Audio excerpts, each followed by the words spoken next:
हमारे मुहद्दिसीन मुनसिफ मिजाज थे, उन्होंने कोई चीज़ उम्मत से नहीं छुपाई। अगर उन्होंने मामलात को डाइल्यूट करना होता ना, तो ये जो इंडिया पाकिस्तान के अंदर ये नई बिदत 30-40 साल से जो शुरू हुई है कि यकम मुहर्रम को हज़रत उमर की शहादत का दिन डिक्लेयर कर दिया है, तो हमारे मुहद्दिसीन ये काम करके जाते हैं।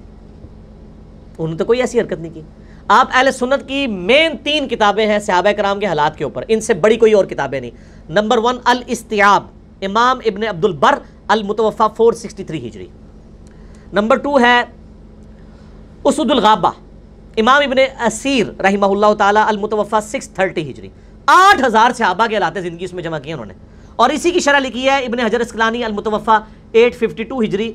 उस शरह का नाम है अल इसाबा, उसुदुल गाबा की शरह है, और ये सारी उर्दू में आ चुकी हुई है। 8000 सहाबा का इंसाइक्लोपीडिया। उसमें आप सैयदना उमर के चैप्टर में जाएं और जाके देख लें कि सैयदना उमर की शहादत कब हुई है। 26 ज़ुल्हिज्जा को हुई है। इवन आप गूगल में सर्च करें, गूगल में विकीपीडिया ने जो पेज बनाया हुआ है, जो सुन्नियों ने बनाया है, उसमें भी 26 ज़ुल्हिज्जा लिखा हुई है। 26 ज़ुल्हिज्जा 23 हिजरी। ये कहते हैं यकम मुहर्रम 24 हिजरी बनता है। ये सिर्फ 10 मुहर्रम को नीचा करने के लिए इंडिया पाकिस्तान में जो खवारिज हैं उन्होंने ये काम शुरू किया। और आप देखें, उन्होंने पैरेलल में यकम मुहर्रम के जुलूस निकालने शुरू कर दिए। आप मुझे बताएं, अगर जुलूस ही निकालना है तो 12 रबीउल अव्वल के जुलूस की ज़्यादा अहमियत होनी चाहिए ये यकम मुहर्रम के? 12 रबीउल अव्वल के तो नबी इस्लाम का दिन है ना।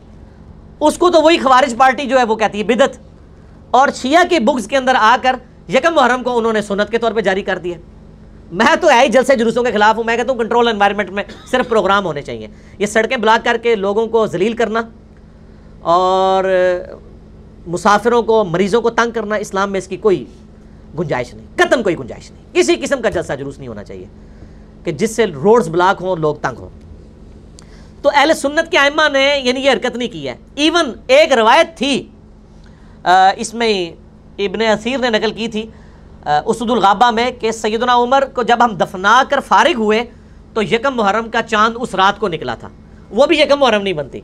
लेकिन उसके साथ इब्न असीर ने लिखा ये रवायत सही नहीं है। सही रवायत ये है कि 26 को हुई और यकम मुहर्रम से पहले हज़रत उस्मान की बैत हो चुकी थी। हज़रत उस्मान गनी रज़ी अल्लाह ताला अन्हु खलीफा राशिद 23 हिजरी में ही चुने जा चुके थे, और वो आपको पता है 3 दिन के बाद चुने गए थे। 3 दिन मुशावरत हुई थी। तो 26 ज़ुल्हिज्जा वाली बात बिल्कुल ठीक है। आप गूगल में भी जाके सर्च कर लें। तो ये मेरा तीसरा जवाब था कि अगर ये 2 नंबरी हमने करनी होती तो हम मानते। हम तो डंके की चोट पे कह रहे हैं कि यकम मुहर्रम सैयदना उमर फारूक रज़ी अल्लाह ताला अन्हु अलैहि सलाम का यौम शहादत नहीं है। जो बात सही है वो हम मानते हैं। बाकी 10 मुहर्रम पे तो इजमाए उम्मत है कि सैयदना हुसैन की शहादत हुई करबला के अंदर 61 हिजरी में। बाकी आपको डिटेल देखनी है। मेरा कुछ अर्सा पहले लेक्चर रिकॉर्ड हुआ, लाखों लोगों ने देखा, reply to Maulana Ilyas Qadri on हज़रत मुआविया रज़ी अल्लाह ताला अन्हु। उसमें मैंने कई चीज़ें बरेलवियों के तर्जुमे HD कैमरे में दिखाए हैं।